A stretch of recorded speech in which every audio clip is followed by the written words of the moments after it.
Atenção, este vídeo tem spoilers. Não é segredo nenhum para quem acompanha esse canal que, para mim, Star Wars precisava se desapegar da saga Skywalker.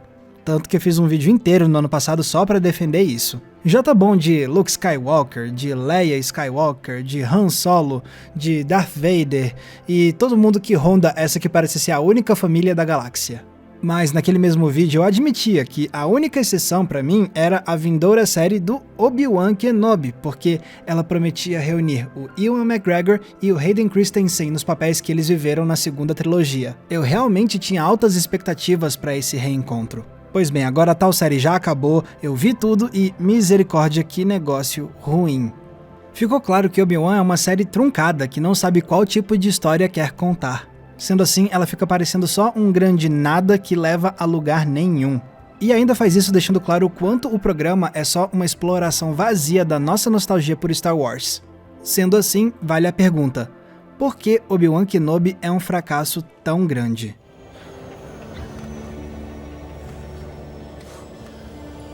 Para começo de conversa, Obi-Wan é um programa que fica muito limitado pela proposta de ser uma prequel.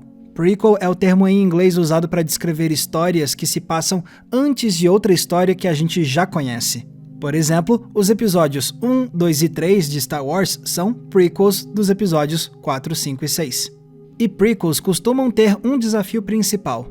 Se o público já sabe para onde essa história vai levar, se já sabem o desfecho, para que se importar com a prequel? A resposta é que nem sempre o mais importante é saber o que vai acontecer lá na frente, mas sim como vamos chegar naquele ponto lá na frente. E é daí que as prequels tiram a sua grande força, incluindo as de Star Wars. Sim, quando a gente vê a segunda trilogia, a gente já sabe que o Anakin vai se tornar o vilão Darth Vader. A gente já sabe que o Obi-Wan vai deixar de ser o mestre dele e que ambos vão se tornar rivais.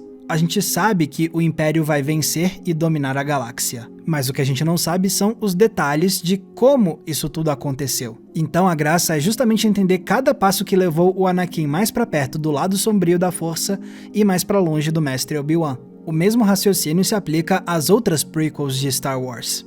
Em Rogue One, a gente sabe o destino da Estrela da Morte, mas a gente ainda assim se envolve com a história porque a gente não sabe como os rebeldes arquitetaram o plano deles. E no filme do Han Solo, a gente sabe quem esse personagem vai virar, então a graça é entender quais experiências ele viveu na juventude que levaram ele a se tornar aquele mercenário tão admirado pelos fãs. O que todas essas prequels mostram, então, é que elas funcionam minimamente porque elas trazem alguma perspectiva nova sobre eventos e personagens que a gente já conhecia. Elas mudam a nossa visão sobre o que a gente julgava conhecer muito bem.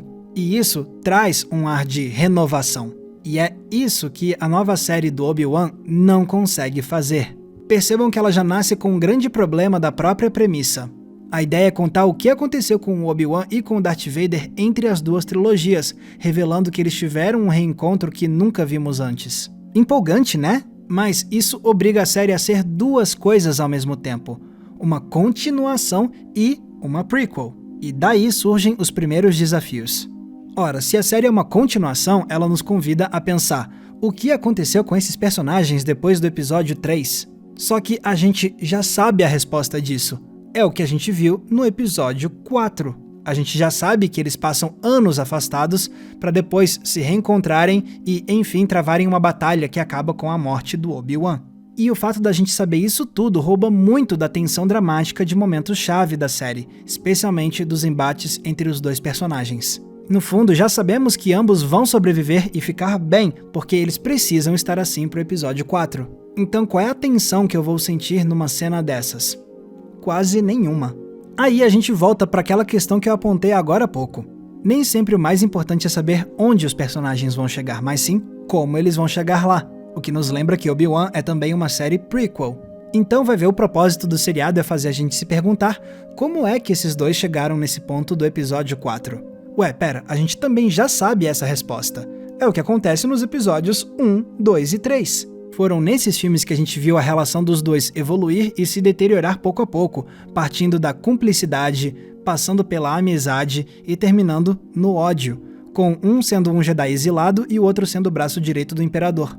Então, se Obi-Wan é uma continuação e também uma prequel que já começa com as suas perguntas mais importantes totalmente respondidas, o que resta contar? Bom, talvez essa seja uma oportunidade para fazer desenvolvimento dramático, mostrar lados novos desses personagens, mas de um jeito que ainda faça sentido para os homens que eles precisam ser no episódio 4. Porém, não é isso que acontece. Vamos recapitular o que acontece com esses dois no seriado. Ambos descobrem que o outro tá vivo e assim começam um jogo de gato e rato até que eles inevitavelmente se reencontram pra lutar, e isso mais de uma vez.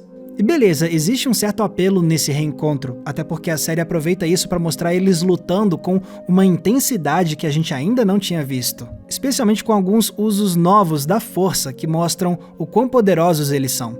É um apelo sensorial de cena de ação, beleza, mas não é suficiente para conquistar.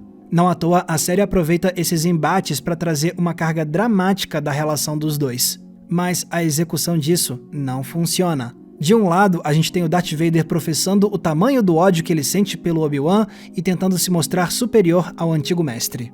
Mas não tem nada de novo nisso, é exatamente o que ele tinha feito no episódio 3. Sem contar que muito da carga dessa emoção de ódio é roubada da gente pela falta de expressividade imposta pela máscara do Vader, que traz uma limitação.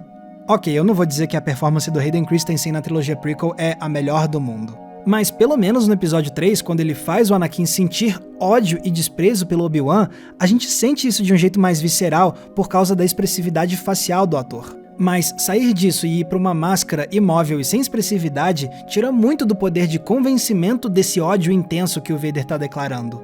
Não me entenda mal, eu não tô dizendo que o design do Vader é ruim. Pelo contrário, ele é excelente.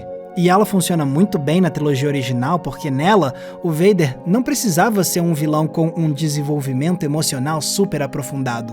A intenção era que ele fosse um vilão clássico de fantasia, aquele Lorde maligno que é a personificação da maldade. Esse Vader era um monolito intimidador que não dependia de expressividade e de aprofundamento emocional para funcionar como um vilão. E é por isso que ele encantou a gente, ele era essa figura imponente e misteriosa. Mas depois, ele vai precisar de uma pitada de aprofundamento emocional no episódio 6, com a grande redenção dele.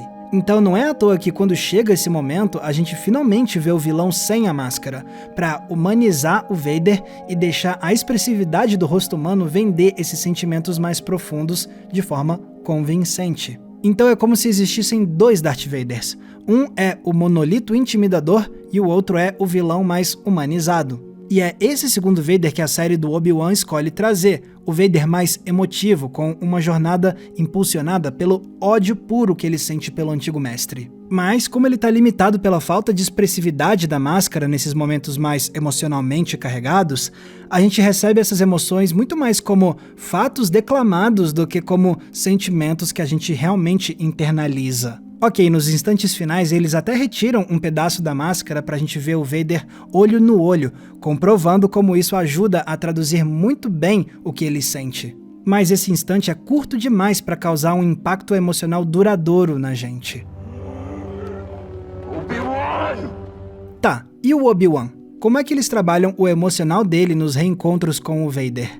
Bom, pelo menos ele tem o benefício de contar com a atuação do sempre competente Ewan McGregor. Mas a boa performance dele é minada pelo roteiro, porque nos reencontros com o Vader, o Obi-Wan é conduzido por uma curiosidade quase autodestrutiva para ver de perto no que o antigo pupilo dele se transformou.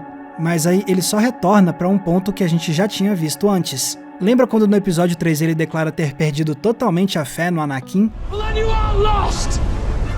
Pois é exatamente isso que vai acontecer mais uma vez aqui. Ele vê o Vader de perto, mas só para chegar na mesmíssima conclusão de antes. E esse não é o único repeteco. Assim como no episódio 3, o Obi-Wan vence o duelo e deixa o Anakin para trás. Aí depois o Darth Vader termina a história lá do lado do Palpatine e o Obi-Wan se esconde em Tatooine de novo.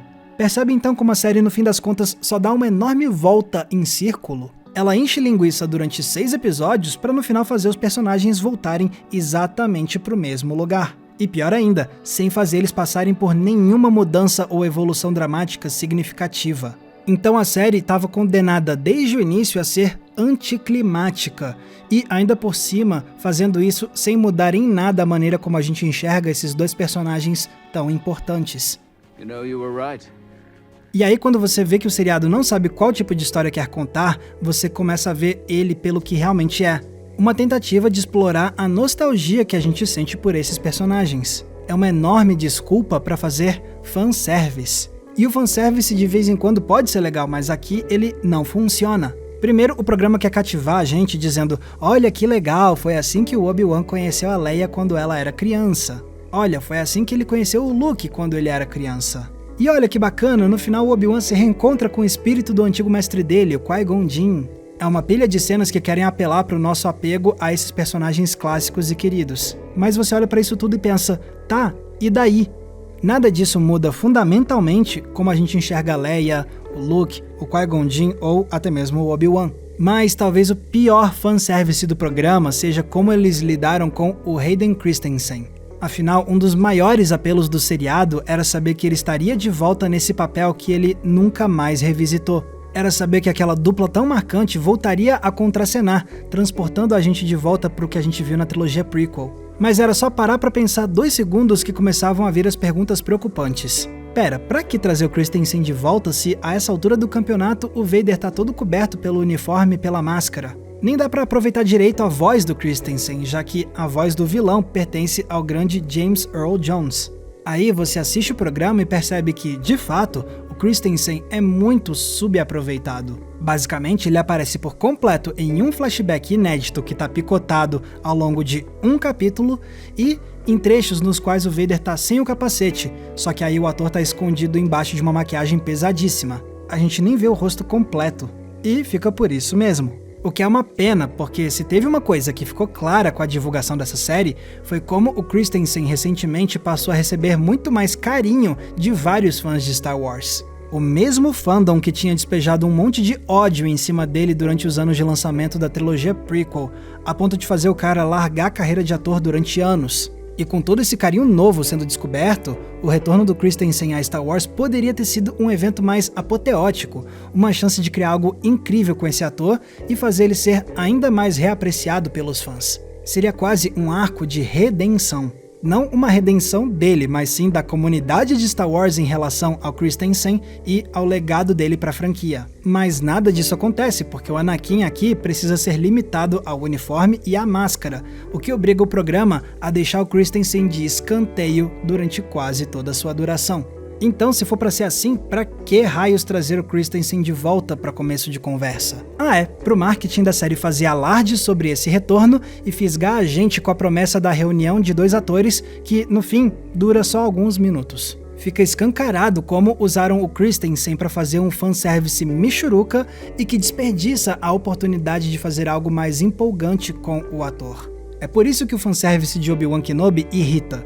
Ele só evidencia como esse fanservice recebeu mais importância do que a ideia de contar uma história bem desenvolvida. Só tem um momento de fanservice que realmente funciona, e ele dura só 1 segundo. Quando uma das frases mais famosas do Obi-Wan, que inclusive tinha virado meme, retorna nos minutos finais do último capítulo.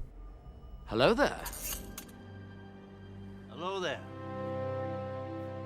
Hello there.